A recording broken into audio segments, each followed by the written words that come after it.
के शुरू में हमें एक आरजे लड़की दिखाई जाती है जो कि रेडियो पर रात के वक्त अजीबोगरीब और डरावनी कहानियां सुनाया करती थी। इस लड़की का नाम कैंडी होता है। कैंडी अपने लिसनर्स सुनने वालों को सबसे पहले ये कहती है कि अगर आप लोग अकेले में खौफनाक अजीब कहानियां सुनते हुए डरते हैं तो प्लीज रेडियो को बंद कर दें। वो कहती है क्योंकि मेरी कहानियों को सुनकर आप सो नहीं पाएंगे। कैंडी रात के वक्त अपने स्टूडियो में बिल्कुल अकेली थी। वो अपने सुनने वालों की तरह ही इन कहानियों को महसूस करना चाहती थी। वो देखती है कि जैक नाम के आदमी ने उसे लिपस्टिक भेजी है। ये कलर उसको काफी अच्छा भी लगता था और तो वो उसकी आवाज की भी बहुत तारीफ कर रहा था। वो उस लिपस्टिक को लगाकर अपनी पहली कहानी सुनाना शुरू करती है। एक लड़की के बारे में बताती है जो कि एक सोसाइटी में रहने लगी जहाँ पर उसके और उसके हस्बैंड के अलावा कोई भी नहीं रहता था। वहाँ के सभी घर एक जैसे बने हुए थे मगर सबके सब खाली थे। पहले वो लड़की फोटोग्राफी का बिजनेस किया करती थी मगर अब उसका बिजनेस भी खत्म हो जाता है। उसके पास कोई नौकरी नहीं थी मगर उसके हस्बैंड के पास अभी भी छोटी मोटी नौकरी थी, लेकिन उस नौकरी में मुश्किल से ही इन दोनों का गुजारा होता था और इसीलिए इन्हें कम पैसों में ऐसी जगह पर रहना पड़ा। वो लड़की उस माहौल में रहकर ऐसा महसूस करने लगी कि वो बिल्कुल अकेली है, उसके आस पास कोई नहीं। तभी जब वो एक दिन उठती है तो वो देखती है वहाँ बाहर कुछ फॉक्स लोमड़ियाँ उसके कचरे से खाना तलाश कर रही हैं। उन्हें देखकर वो बाहर आती है तो वो लड़की वहीं पर उन आवारा लोमड़ियों की तस्वीरें लेने लगती है। उसे अब उनके साथ रहना अच्छा लगता था। वो सोचती है कि इन लोमड़ियों की जिंदगी कितनी अच्छी है ना, कि ना ही इन्हें कोई फिक्र है और ना ही किसी चीज के बारे में सोच। वो अब दिन रात उनके साथ रहने लगी और तस्वीरें बनाने लगी। उसे उन लोमड़ियों के साथ रहकर ऐसा लग रहा था जैसे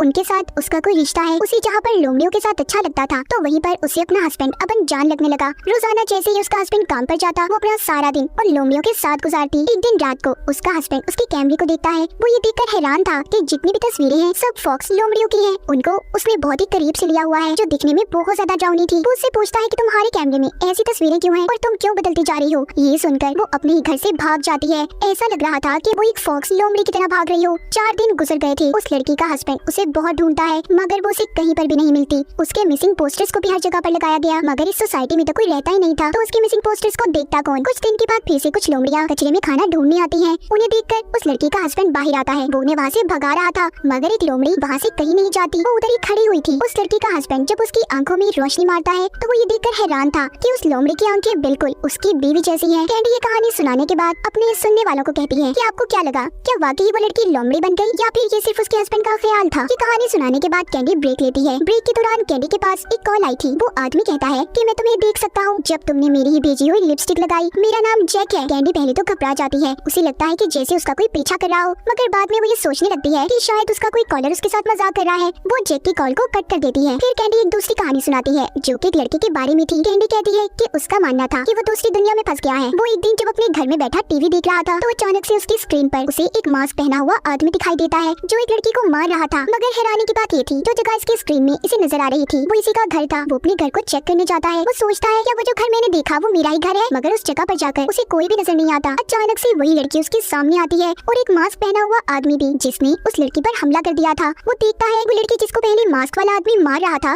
वो वहाँ से भाग जाती है। फिर वो आदमी उस लड़के पर हमला करता है मगर वो भी उससे बचकर कमरे में आ जाता है और जल्दी से पुलिस को फोन करने लगा था। कुछ देर के बाद वो स्क्रीन पर फिर से देखता है उस आदमी ने उसके वर्जन यानी कि उस जैसे लड़के को ही मार दिया था। वो लड़का स्क्रीन पर देखकर ये हैरान होता है कि मैं तो यहाँ पर बैठा हूँ तो फिर भला मुझे कोई कैसे मार सकता है। क्या वो कुछ देर के लिए दूसरी दुनिया में पहुँच गया था। उसे कुछ समझ नहीं आती। अब उसे ये पहली सारी जिंदगी सुलझानी थी कि आखिर कुछ ही पलों में उसके साथ हुआ क्या था। तभी ये कहानी सुनकर कैंडी को कॉल आती है। एक आदमी कहता है कि क्या पता वो पैरेलल दुनिया में पहुँच गया हो जो बिल्कुल उसी दुनिया जैसी थी।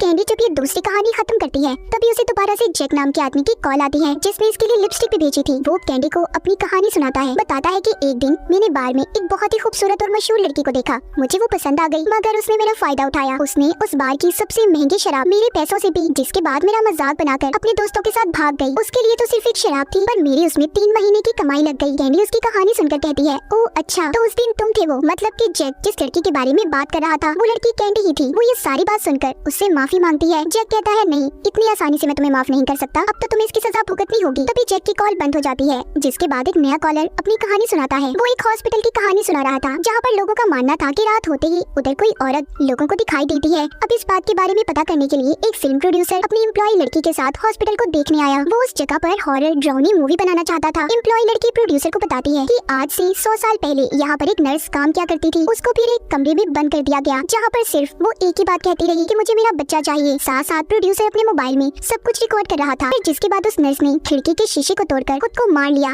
ये दोनों बातें करते आगे बढ़ रहे थे। वो दोनों इस बात को नोटिस करते हैं कि जैसे उनके पीछे किसी के चलने की आहट हो, जैसे उनका कोई पीछा कर रहा है। फिर वो इस बात पर ज्यादा ध्यान नहीं देते। एम्प्लॉय लड़की प्रोड्यूसर को डिलीवरी रूम में लेकर जाती है, जहाँ पर वो उसे बताती है कि कहा जाता है यहाँ पर नर्स के बच्चे को पैदा होते ही मार दिया गया, क्योंकि डॉक्टर्स का ये कहना था कि वो बच्चा कोई शैतानी बच्चा था। तब एम्प्लॉय लड़की को फर्श पर गिरी हुई उसी डॉक्टर की तस्वीर मिलती है, जिसे देखकर वो कहती है कि ये तस्वीर में जो डॉक्टर है वो तो मेरे दादाजी हैं। वो प्रोड्यूसर से कहती है ये कहानी सच भी हो सकती है, क्योंकि मेरे दादा ने कभी भी ऐसे कोई गलत काम नहीं किया। शायद उन्हें वाकई लगता हो कि वो कोई शैतान का बच्चा था। एम्प्लॉय लड़की ये सारी कहानी प्रोड्यूसर को सुना रही थी कि तभी उधर उन्हें किसी बच्चे के रोने की आवाज सुनाई देती है। बंद कमरे में कोई बच्चा कैसे रो सकता था। दोनों जब देखने भागते हैं तो सारे दरवाजे बंद हो चुके थे। तभी एक औरत पीछे से प्रोड्यूसर पर हमला कर देती है। एम्प्लॉय लड़की ये सब देखकर डर गई थी कि आखिर यहाँ पर कौन होगा जो ऐसा कर रहा है। वो डर से चिल्लाती है कि प्लीज हमें घर जाने दो, कौन हो तुम, यहाँ से चले जाओ। तभी उसके सामने एक डॉल गुड़िया आती है। उसे अपने पीछे से आवाज भी आ रही थी कि मुझे मेरा बच्चा चाहिए। एम्प्लॉय लड़की समझ गई थी कि उसी नर्स की आत्मा है जो अभी तक इस हॉस्पिटल में भटक रही है, और लोगों का कहना बिल्कुल सच है। तभी वो यहाँ से डरकर भागने लगी थी। रास्ते में वो देखती है उस नर्स की आत्मा ने प्रोड्यूसर को चीर फाड़ करके मार दिया था। ये देखकर तो वो एम्प्लॉय लड़की और ज्यादा डर गई थी। अब वो भागकर उसी जगह पर जाने लगती है जहाँ पर नर्स को रखा गया था। उसके पीछे नर्स की आत्मा भी चलकर आ रही थी, जो बार बार सिर्फ यही कहती है कि मुझे मेरा बच्चा वापस दो।